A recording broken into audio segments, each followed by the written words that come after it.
সামনেই 2024 লোকসভা নির্বাচন এবং 24-এর আগে বঙ্গে আসছেন শাহ নাড্ডা। আর কিছুক্ষণের মধ্যেই কলকাতা বিমানবন্দরে নামবেন বিজেপির সর্বভারতীয় সভাপতি জেপি নাড্ডা এবং আসবেন কেন্দ্রীয় স্বরাষ্ট্রমন্ত্রী অমিত শাহ।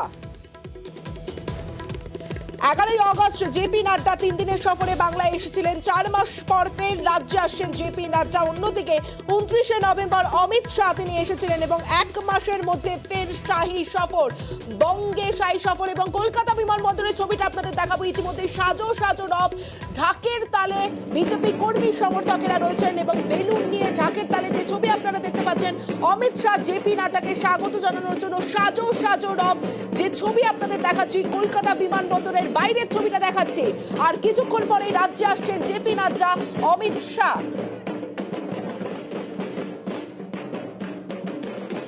শাহ নাড্ডার কলকাতায় আসা সরাসরি লাইভ বুলেটিন নিউজ 18 বাংলায়। স্ট্র্যাটেজি সফরে বিজেপির সেকেন্ড ইন কমান্ড।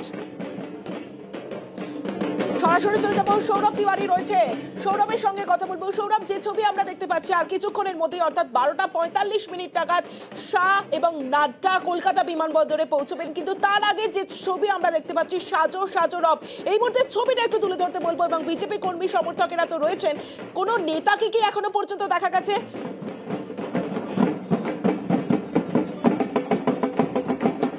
একেবারেই তমস্বী, দেখো এই মুহূর্তে কলকাতা বিমানবন্দরের যে 5 নম্বর গেট রয়েছে অর্থাৎ ভিআইপি গেট, সেখানকার কিছুক্ষণের মধ্যেই জেপি নাড্ডা এবং অমিত শাহ তারা আসবেন এবং তাদেরকে স্বাগত জানাতে কার্যত বিজেপি কর্মী সমর্থকরা যারা রয়েছেন তারা কিন্তু ইতিমধ্যেই এয়ারপোর্টে এসে পৌঁছেছে। এবং তুমি দেখতেই পাচ্ছ সাজো সাজো রব, তারা ইতিমধ্যে স্লোগান দিচ্ছে। পাশাপাশি দূরে মহিলা ঢাকি যারা রয়েছে তারাও কিন্তু ঢাক আনা হয়েছে, তাদের তরফ থেকে বেলুন দিয়ে সাজানো হয়েছে কার্যত বিজেপির সেকেন্ড ইন কমান্ড এবং সর্বভারতীয় সভাপতি জেপি নাড্ডা, তাকে স্বাগত জানাতে কিন্তু ইতিমধ্যেই যারা কর্মীরা তারা কিন্তু এসেছে। মাদারিঘাটের বিজেপি বিধায়ক মনোজ টিকা তিনিও কিন্তু এসেছেন এবং তুমি দেখতেই পাচ্ছ পরপর মহিলা ঢাকি যারা আছে তারা কিন্তু ঢাক বাজিয়ে কার্যত যেই স্বাগত জানানোর সেটি কিন্তু তারা করছেন। এবং যেটা মনে করা হচ্ছে 2024 সাল আর কিছুদিন পরই 2024 এবং 2024-এর যে লোকসভা নির্বাচন, সেই লোকসভা নির্বাচনের রণকৌশল ঠিক করতেই এবং লোকসভা নির্বাচনের রুটিন ঠিক করতেই কিন্তু এই শাহ এবং জেপি নাড্ডার সফর আমাকে কিন্তু মনে করা হচ্ছে রাজনৈতিক তরফ থেকে।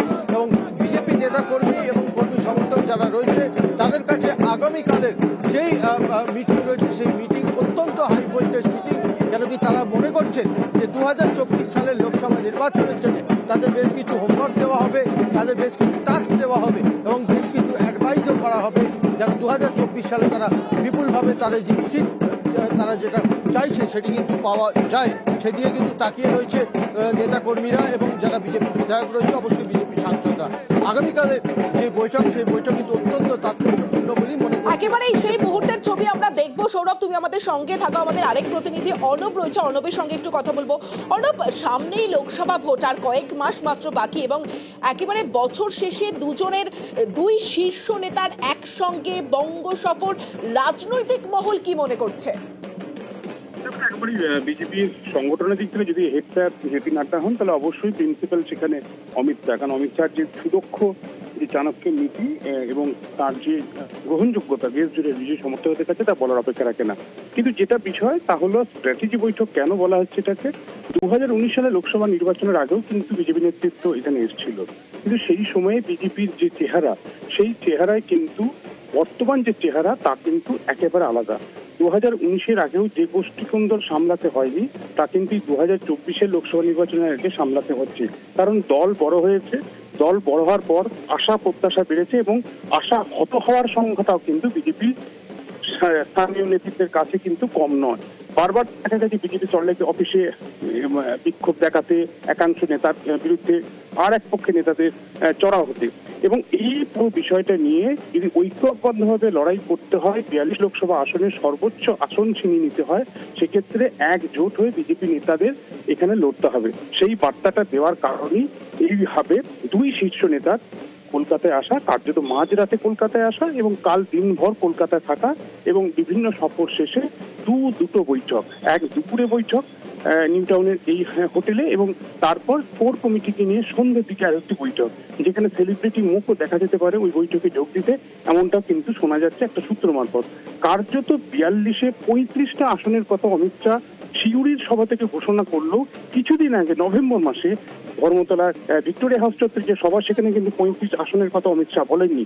তিনি বলেছেন সর্বোচ্চ আসন দিতে হবে, যে আসনের ওপর নির্ভর করে নরেন্দ্র মোদী সরকারে আসবেন। কাজে বাংলা থেকে কত আসন তারা আশা করছে, কোন কোন আসনকে তারা টার্গেট করছে, কোনটা তাদের লক্ষ্য হবে, জয়ের জন্য সুগম পথ হবে, সেই আসনগুলো চিহ্নিত করা, সেগুলোতে ঝাঁপিয়ে পড়া এবং ঐক্যবদ্ধ বিজেপিকে একযোগে লড়াই করার সেই বার্তাটাই দিতেই আশা। এবং একই সঙ্গে বিজেপি সংগঠনের যে সমস্ত সমস্যাগুলো রয়েছে সেগুলোকে মেরামত করা, ড্যামেজ কন্ট্রোল করা, এবং সমস্ত মোর্চা এবং যে সেল রয়েছে সেই মোর্চা এবং সেলের উদ্দেশ্যে বার্তা দেওয়া। কারণ সোশ্যাল মিডিয়া এই মুহূর্তে আমরা জানি প্রায় 1300টা মতো মন্ডল রয়েছে এই রাজ্য জুড়ে বিজেপির সংগঠনের, সেখানে প্রায় 1200 মন্ডলে কিভাবে তারা এই সোশ্যাল মিডিয়া ক্যাম্পেইন তারা শুরু করবে, কারণ সোশ্যাল মিডিয়াটা অত্যন্ত গুরুত্বপূর্ণ। ইতিমধ্যে প্রায় থেকে 22,000 যারা সদস্য রয়েছেন, সেটা হোয়াটসঅ্যাপ গ্রুপ হতে পারে, সেটা ফেসবুক গ্রুপ হতে পারে, বা অন্যান্য গ্রুপ হতে পারে, সেটাও কিন্তু কালকে ন্যাশনাল লাইব্রেরিতে একটা গুরুত্বপূর্ণ অনুষ্ঠান রয়েছে বিজেপি, সেখানে অমিত শাহ, জেপি নাড্ডা উপস্থিত থাকার কথা। সব মিলিয়ে লোকসভার আগে একজোট হয়ে লড়াই করার এই বার্তাটা দেওয়ার জন্যই অমিত শাহ এবং সঙ্গে জেপি নাড্ডাকে নিয়ে আসা, এবং যৌথভাবে দুই নেতৃত্ব বঙ্গ বিজেপি নতুন টার্গেট সেট করে দিয়ে যাবে, এবং যেটা লোকসভা টার্গেট হিসেবে এখন থেকেই তাদের নেমে পড়তে হবে, এই বার্তাও তারা দেবে, এমনটা কিন্তু সূত্র মারফত জানতে পারছি।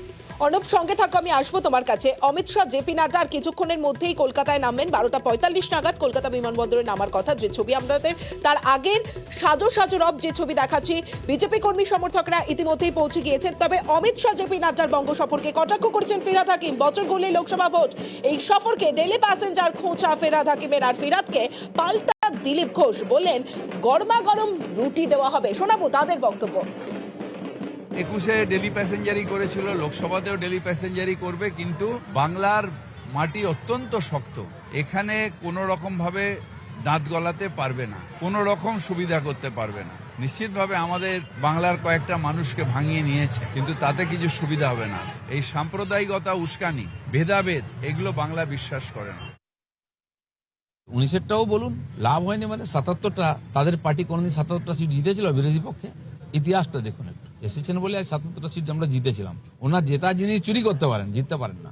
সবে শুরু হয়েছে, আমরা শুরু করেছি 16-18 থেকে। ইলেকশনে তো বাজনাই বাজেনি, আমরা তো এখন আটা মাখছি, রুটিটা বানাই, গরমা গরম রুটি দেবো। যারা বড় কথা বলছেন নিজের সামলান গড়, কার সঙ্গে অ্যালায়েন্স হবে, কে কোন সিটে লড়বে এখনো ঠিক করতে পারছে না। বিজেপি তো 42টা লড়বে, তার আগের চেয়ে ভালো স্কোর করবে।